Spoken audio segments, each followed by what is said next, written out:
Baik, kita mulai saja. Selamat pagi. Assalamualaikum warahmatullahi wabarakatuh. Salam sejahtera untuk kita semua. Kita akan membahas tentang proses manajemen isu public relation. Jadi pada dasarnya kalau kita melihat isu manajemen atau proses manajemen isu itu adalah proses yang dilakukan oleh organisasi untuk mengidentifikasi peluang dalam lingkungan bisnis, ya. Peluang-peluang, potensi-potensi masalah, kemudian potensi-potensi atau opportunity yang muncul dalam lingkungan bisnis.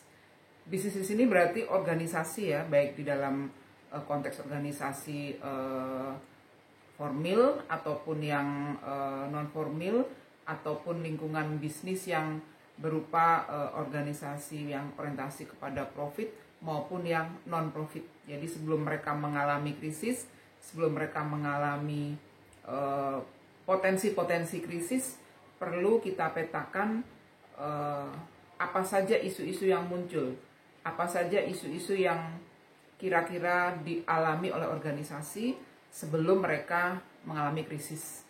Nah, PR melakukan proses mobilisasi, ya. Jadi mobilisasi itu merupakan upaya untuk mengidentifikasi, memetakan, kemudian bahkan mengoptimalkan sumber daya organisasi untuk memproteksi. Jadi untuk memproteksi, untuk menjaga agar organisasi tidak jatuh ke dalam reputasi yang buruk, baik secara operasional, secara kondisi keuangan, maupun secara pengelolaan sumber daya lainnya. Sumber daya di sini kalau Anda mengingat, ya, proses manajemen di awal, sumber daya itu bisa dari sisi finansial, bisa dari sisi manusianya, individunya, sumber daya manusia, perlengkapan, properti, ya, termasuk proses marketing, ya, pemasarannya, dan yang berkaitan dengan akses kepada stakeholder atau akses kepada konsumen. Itu juga seluruh sumber daya dari hulu sampai hilir yang dimiliki oleh organisasi itu harus diproteksi, dalam tanda petik dijaga, ya, dijaga atau diproteksi, walaupun akan muncul resiko. Jadi kalau dalam konteks manajemen isu itu sebenarnya part of dari risk management, ya. Jadi resikonya berkaitan dengan adanya keterlibatan publik ataupun munculnya reputasi yang tidak diharapkan oleh organisasi, yaitu reputasi yang negatif, reputasi yang buruk. Reputasi yang buruk ini bisa muncul dari dalam ataupun dari luar. Jadi sebenarnya isu manajemen itu dilakukan di awal sebelum munculnya krisis. Nah, sedangkan dalam isu manajemen itu PR juga memetakan resiko-resiko apa saja yang akan muncul, potensi-potensi resiko apa saja yang akan muncul, sehingga dalam mengelola reputasi dan mengelola resiko sekaligus isu manajemen itu akan ada proses partisipasi publik atau keterlibatan publik atau keterlibatan masyarakat atau stakeholder, ya. Kalau organisasi kan stakeholdernya ada yang dari internal maupun eksternal. Jadi posisinya bisa dari dalam, itu karyawan, manajemen, pemegang saham, keluarga karyawan misalnya, dan dari luar. Jadi potensi isu, potensi resiko itu bisa dari dua, dari dalam maupun dari luar, dan dari lingkungan, ya. Lingkungan ini berarti organisasi konteksnya lebih besar, ya.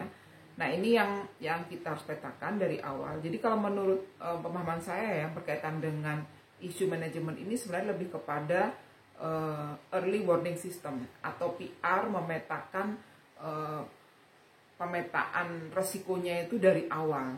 Early warning system itu berarti PR harus punya pola pikir yang berkaitan dengan proses bahwa dia melihat organisasi dari sudut pandang yang lebih makro, yang lebih besar. Jadi helikopter view, dipetakan mana saja sih masalah-masalah yang muncul, mana saja sih isu-isu yang akan mengganggu organisasi di masa yang akan datang, mana saja potensi-potensi konflik yang kira-kira akan merusak, ya, hubungan antara organisasi dengan stakeholder, mana saja kira-kira residu-residu, ya, penyakit-penyakit komunikasi, ya, yang muncul dalam organisasi yang kira-kira kedepannya akan mengganggu proses pengelolaan komunikasi yang lebih utama. Nah ini yang early warning system ini tidak bisa dilakukan oleh PR sendiri, ini harus dikerjakan dalam sebuah tim dan harus dilakukan riset. Sekali lagi, PR basisnya adalah riset. Jadi kalau sepanjang riset itu dilakukan secara tepat dan mampu memetakan isu-isu resiko yang muncul, maka krisis akan bisa teratasi. Minimal kalaupun ada krisis, organisasi sudah siap gitu, minimal ya. Tapi kalaupun krisisnya itu semakin lama semakin membesar dan tidak terkendali, itu karena dari awal tidak ada proses early warning system tadi, tidak ada sistem awal yang menjadi alert system ya, jadi tanda ya, menjadi tanda bagi organisasi agar hati-hati akan ada muncul resiko-resiko ABCD.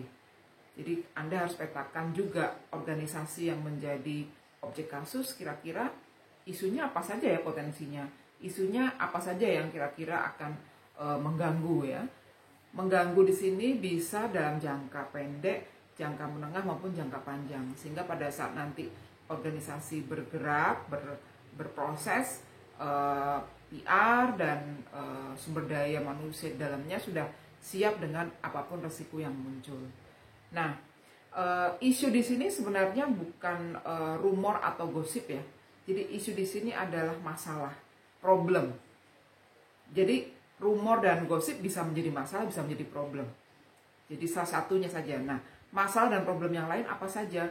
Bisa juga dari dalam, misalnya ada kendala di masyarakat, kendala di dalam karyawan, kemudian ada ketidakterbukaan antara top manajemen dengan karyawan, adanya regulasi-regulasi di organisasi yang tidak disosialisasikan dengan baik misalnya ya, sehingga potensinya muncul ketidaknyamanan dalam berkomunikasi misalnya, atau misalnya ada sosialisasi yang tidak optimal, atau ada juga program-program ke eksternal yang belum optimal, misalnya dengan konsumen, misalnya ada sosialisasi produk, ada info-info tentang produk yang belum clear di mata konsumen sehingga konsumen komplain misalnya. Dan ini kalau tidak ditanggapi dengan cepat akan berbahaya. Apalagi sekarang komplain itu selalu muncul tidak langsung kepada individu di organisasi, tapi justru melalui media sosial. Ya kan? Jadi teman-teman mahasiswa ini pasti sudah sering komplain ya. Komplainnya melalui apa? Media sosial misalnya. Kan ada pepatah, sebaiknya jika ada komplain sampaikan kepada organisasi, tapi jika ada kenyamanan, kepuasan, sampaikan kepada orang-orang atau konsumen yang lain misalnya. Tapi sekarang pepatah itu saya rasa tidak terlalu relevan ya. Kenapa? Karena sekarang kebutuhan konsumen itu cenderung tinggi, ekspektasi mereka cenderung tinggi. Karena cenderung tinggi berarti mereka mengharapkan sebuah realita yang sesuai dengan keinginan. Sehingga kalau ada ekspektasi yang tidak terrealisir, mereka akan dengan serta-merta menggunakan media sosial sebagai alat untuk komunikasi dengan organisasi. Apalagi jika organisasi menutup jalur komunikasi. Ya.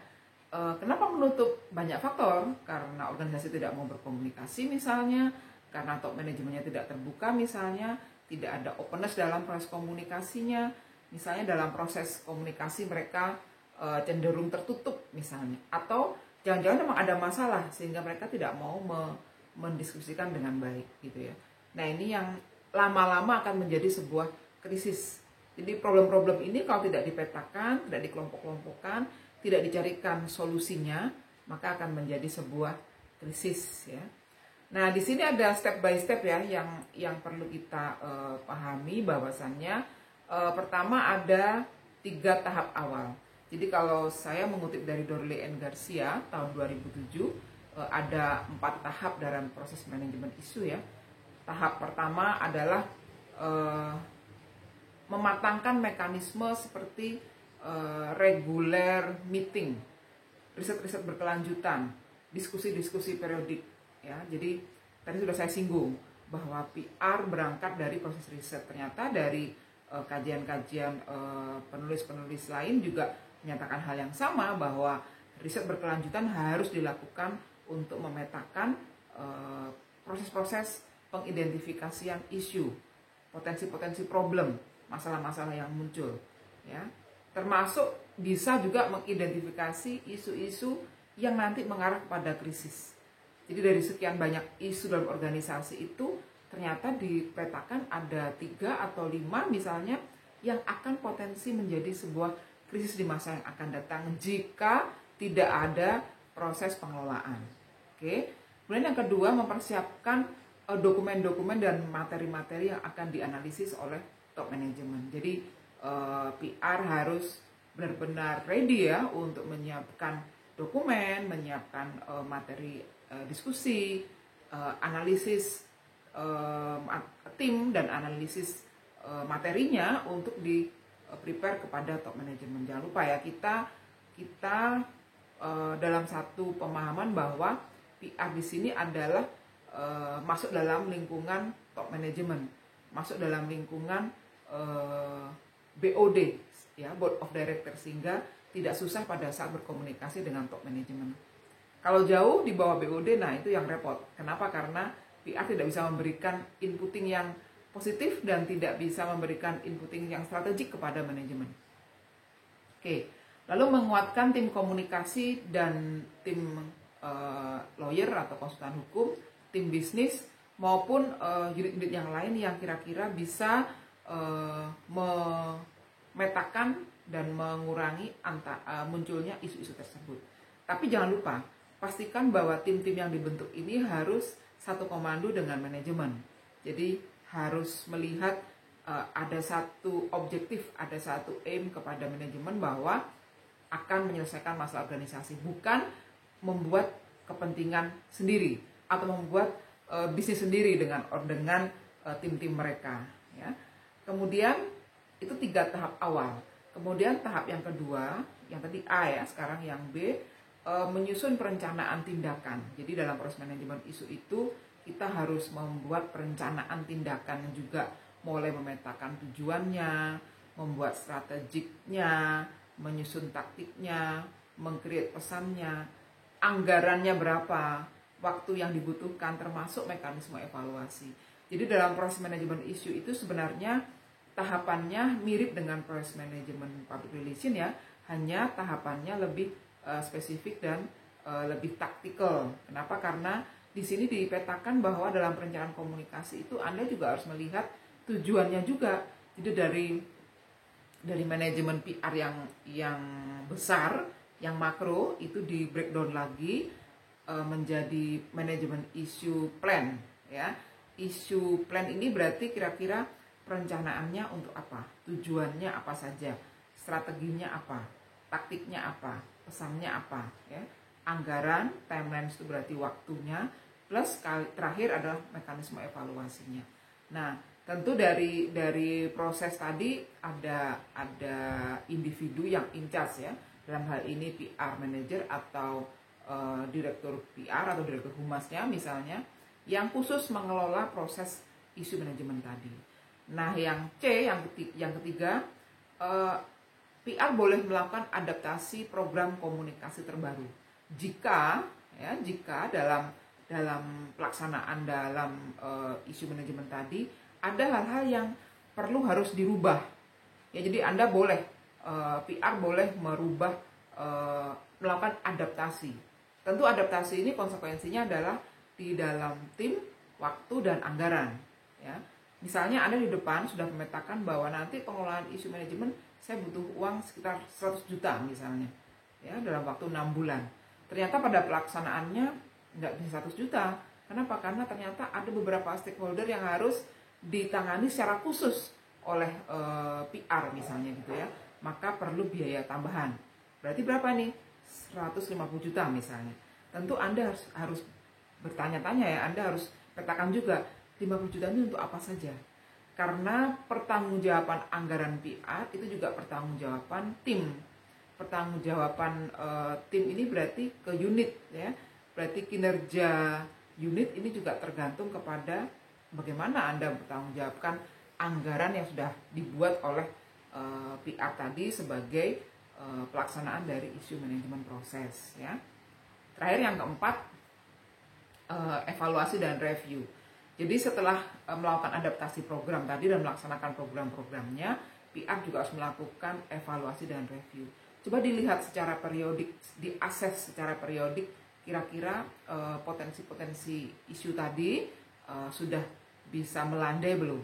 Melandai itu dalam artian bisa dikondisikan tidak. Nah, memang dari sisi strategi dan taktik komunikasinya tidak bisa disamakan antara perusahaan A dan perusahaan B, antara pemerintah dan swasta, antara perusahaan yang orientasi ke otomotif, ke media, maupun LSM atau lembaga pendidikan atau rumah sakit atau perhotelan, karena potensi isunya beda-beda. Oke, misalnya saat ini kita dalam kondisi pandemi, potensi isu yang akan muncul di lembaga atau perusahaan yang bergerak di bidang perhotelan apa? Di bidang pariwisata apa? Di bidang rumah sakit apa? Jenis rumah sakit apa? Perbankan apa? LSM apa? Lembaga pendidikan apa? Kan masing-masing punya potensi isu sendiri-sendiri. Dan ini juga sangat tergantung pada regulasi yang mereka miliki, maupun regulasi yang diberikan oleh pemerintah untuk mengatur masing-masing unit bisnis tadi, ya kan? Perbankan apa, rumah sakit apa, lembaga pendidikan apa, LSM apa, kemudian UMKM apa. Saya rasa sekarang berbagai macam industri sudah memiliki praktisi PR ya, praktisi komunikasi. Jadi tidak selalu itu mengacu kepada organisasi yang sifatnya TBK saja misalnya, bahkan lembaga pendidikan, kemudian lembaga keagamaan, kemudian UMKM ataupun lembaga-lembaga non-profit lainnya sudah menggunakan jasa komunikasi PR ya untuk mengelola komunikasi internal dan eksternal mereka. Oke, saya rasa itu dari saya. Nanti kita lanjut dengan diskusi. Terima kasih.